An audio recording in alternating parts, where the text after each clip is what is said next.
Why on earth would you want to go out and shoot in wet and windy weather?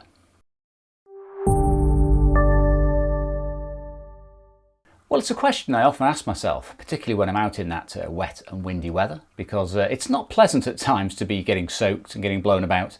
And rain and cameras don't usually get on. Some are weather sealed, mine aren't. It's difficult to motivate yourself in wet and windy weather to actually get out of bed and go and shoot. But there are a number of good reasons, and I hope after this video you'll understand why I go out so often when the conditions are somewhat inclement. Now, the first reason for me is that my images I take when it's dull, wet and windy are always unique. It's very, very difficult to replicate conditions in rain and cloudy conditions. It's not like when it's a perfect day for landscape photography and you get that beautiful sunset or sunrise, that seascape. It's been captured 1,000, 1 million, a billion times. It's all over Instagram. I want something a little bit different in my photography. I don't want to copy, emulate other people. It's nice to get those famous shots, those famous scenes. We all do them. But the ones that really excite me are the ones which are different, which nobody else has seen.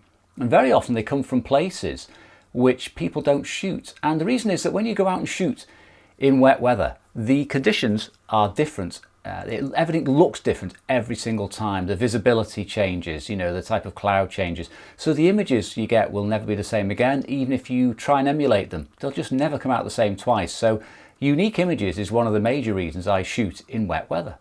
Now, the second reason I shoot in poor conditions is because I want drama and atmosphere. I am predominantly a black and white film photographer.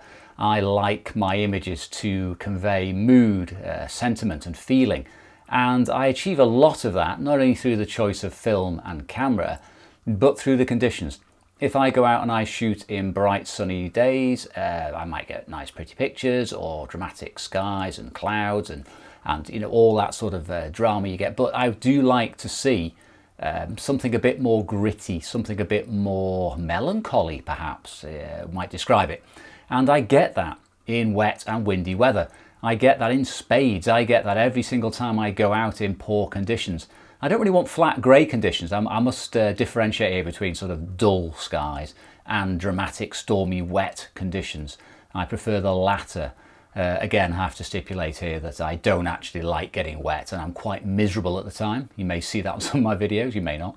But the images I come back with, I'm usually a bit more excited about if the conditions have been stormy, dramatic and somewhat off-putting. You don't see many other photographers out when it's raining. You don't see any other photographers out when it's raining typically, which is a good thing because again, I'm going to get shots that nobody else does.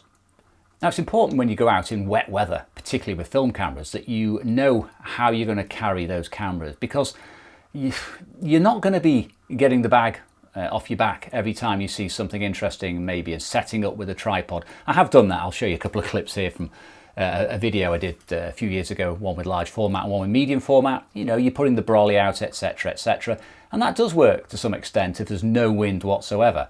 But my preference is to travel very, very light and keep things simple. I typically take, this is my trusty Nikon F80s, N80s, and a super zoom. Now, this is a 28-200 Tamron super zoom, quite cheap, perfectly adequate capability, not super sharp, and it's got a plastic bag around it. Now, I carry my camera thus on a shoulder clip, a Peak Designs camera clip. It sits here, it points downwards. Now, that's a good thing because the plastic bag covers the lens. I have a lens cap on as well, so until the last minute when I'm shooting, I have the lens cap on. I whip the lens cap off and I take a picture. I usually cut a little hole as well in the back of the plastic bag just so I can see through the viewfinder a bit better. Sometimes I don't. This is another reason why I use a Nikon F80. It's an autofocus camera and I use it in aperture priority mode because I can just point the thing at the scene, F8, F11, F5.6 and press the button. I get the shot. I'm not overly obsessing about technical qualities. I want to get something which is the composition and the lighting is what matters. This is just a device to capture it. So keeping this simple, hanging here with a motor wind as well. No need to wind it on, so I'm not struggling with the bag, trying to find the wind on. Just sits here, weighs about, what's that, about sort of 800 grams, heavy enough, not too heavy. and it keeps out the rain, and it's surprising how much rain you can keep off with that. As long as it's pointing downwards, the camera will be absolutely fine, even in absolutely torrential rain. So there's a win for plastic bags, and that makes any camera waterproof. Now, post-processing is very important for your images. Now let's just differentiate here between post-processing of digital scans and digital images and film and darkroom prints. Now, post-processing in the digital world is very easy and very powerful. It's very, very capable. I scan or I digitize my negatives, and most of the images you will see in the videos are done in Lightroom for the ease of speed and time. I haven't got time to make darkroom prints of many images at all. So if you're going to go into the processing side of things, it's probably worth considering adding a bit of texture, a bit of noise, a bit of grain if you're using digital to give it that mood and atmosphere. There's nothing worse than, for me, a really clean, sharp, modern, unfeeling digital image of a moody, rainy, dull day. I want something with a bit of grit and grain. I will use something like HP5 Plus. I will use something like Delta 3200. I may use developers like Rodinal, and I'm looking for that grain. I don't want to hide away from it. I want it in there. Grain conveys mood, it conveys the rain, it conveys the fog, the atmosphere. It's the way our brains see things. It's not super clear, super sharp. So post-processing is very important. Now in the darkroom, I may well opt for lith printing, and I'll be covering this more in the future. Lith printing imparts a ton of grain and texture, and often goes a bit weird as well. A bit weird can be a bit good, a bit random, happy accidents. So yes, think about your post-processing. Think when you're out shooting what you want the images to look like when you get them back. Don't just come back with a raw file or a negative and then say, I wonder what I can do with this, and start playing about with it. If you go out with an image in your mind, you will capture that image. You will have a far better chance of success than if you go back to the darkroom or to Lightroom and then make 100 different variations. It's just not the way to work. So hopefully I've given you some insight as to why I shoot in, what I like to shoot in dull, rainy conditions. I must say it again, I don't like being out in dull, wet conditions. Sometimes I do, I get a bit rain happy, get a bit euphoric. But most of the time I am a bit low and I get very wet, and in winter I get very cold.